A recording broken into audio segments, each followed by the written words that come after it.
好，英童晚安，观众朋友，一起来看杜苏芮台风目前的最新状况。相信很多人都想说，杜苏芮台风怎么看起来还在我们的西南方海域这边？因为确实在过去的几个小时之内，或是在过去的一天，它行进的速度真的比我们预期还要慢很多。先来看一下它的中心位置，它在过去一天里面慢慢的朝西北，有时候稍微左右漂移一下。最新状况是在今天稍早几个小时，它一度滞留之后朝正北方前进。当然，它依旧是慢慢的在靠近我们台湾。再来，我们台湾有2个重点要注意，一个部分当然就是花东地区了。花东地区不断在受到它外围环流打进来，所以陆地的雨量非常惊人。那西半部地区今天放假的南台湾，像台南、高雄、屏东这边呢，屏东其实现在已经可以很明显感受到它的风势跟雨势，但是台南跟高雄今天最多观众朋友纳闷的点就是，好像风雨不如预期。主要原因就是因为它真的走得太慢，并不是说它减弱了或是偏移了，而是它的行进速度太慢，所以它的雨带跟风带都还没有扫到我们西半部的陆地。来看下一张图，我们就可以清楚知道，其实目前气象局已经针对全台湾多个县市，应该说除了北台湾，像是北基桃、宜兰、新竹跟连江没有发路警之外，其他中部以南都在陆上台风警报的范围之内。这就代表着我们真的不能够小看这个台风。我们来看下一张图，你就可以清楚知道，这个台风光是过去2天。短短的时间，它就为屏东的西大武山降下了1300多毫米的雨量。你说山区的雨多很正常，那平地富里乡这边806毫米，还有像是卑南乡这边700多毫米，应该说整个花东地区累积的雨量都相当惊人，至少都有600多毫米以上。这样子的雨是会致灾的，请这2天南台湾、东台湾把山区行程避免掉，包含中部的山区也是一样。我们来看下一张图，你就可以知道说这整个台风未来影响我们的状况。其实杜苏芮台风它在过去并没有减弱太多，我们昨天前天的时候说它是一个中台上线，它现在依旧是中度台风，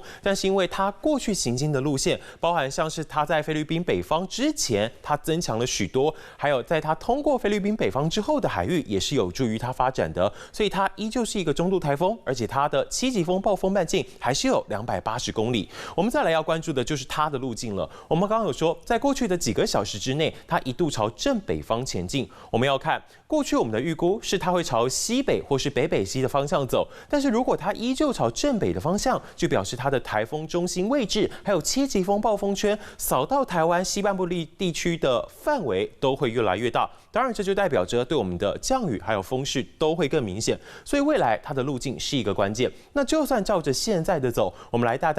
大家看下一张图，就可以知道整个台湾的降雨状况。在今天白天的时候，整个雨都下在花东，那南台湾地区开始有感受到风雨，尤其在今天晚上大概6、7点过后。那关键点在今天晚间8点到明天的早上。您可以看到，其实西半部地区这边的降雨很明显的变多了，都会有大雨或是豪雨等级发生。更要注意的是花东已经下了2天的大豪雨了，大豪雨还会继续下，所以请安全方面大家一定要注意。你说台风什么时候会不影响我们、远离我们？至少得等到明天晚上了，我们得要看它未来整个走的速度。其实目前杜苏芮台风本来预计是说在明天清晨我们就可以脱离暴风圈，但因为过去它走的速度真的太慢，所以现在看起来得等到明天中午。所以现在就有一个尴尬点，明天西半部地区其实很多地方风势都还是符合停班课标准的。来看下一张风力图，我们就可以知道了。您看南台湾目前的预估，在明天的早上都还可能吹起8到11级的强阵风，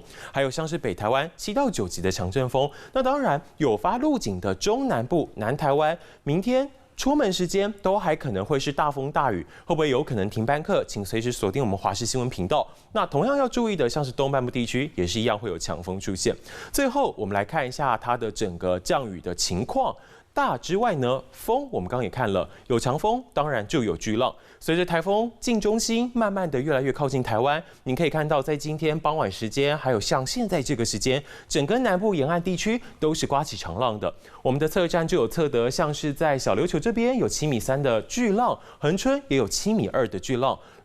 这样的情况会持续发生，整个晚上，还有在整个半夜跟明天的上半天。都要注意。那我们也来看一下最后一张图，就可以知道说未来台风还要影响我们多久。我们可以看到台风在这边，它现在开始就会很明显的为西半部地区带来风势跟雨势。整个晚上到半夜到明天上半天是影响最明显的时候，台风要脱离暴风圈。如果以目前的速度来看，至少是明天中午，但是不排除如果它走得越来越慢，还有可能往台湾这边靠一点，那时间就会再拉长。我们也会随时帮大家掌握。以上时间交还英彤。嗨，大家好，我是颖彤。想要来抢先掌握最及时的新闻资讯吗？赶快订阅、按赞、开启小铃铛，锁定华视新闻的 YouTube 频道。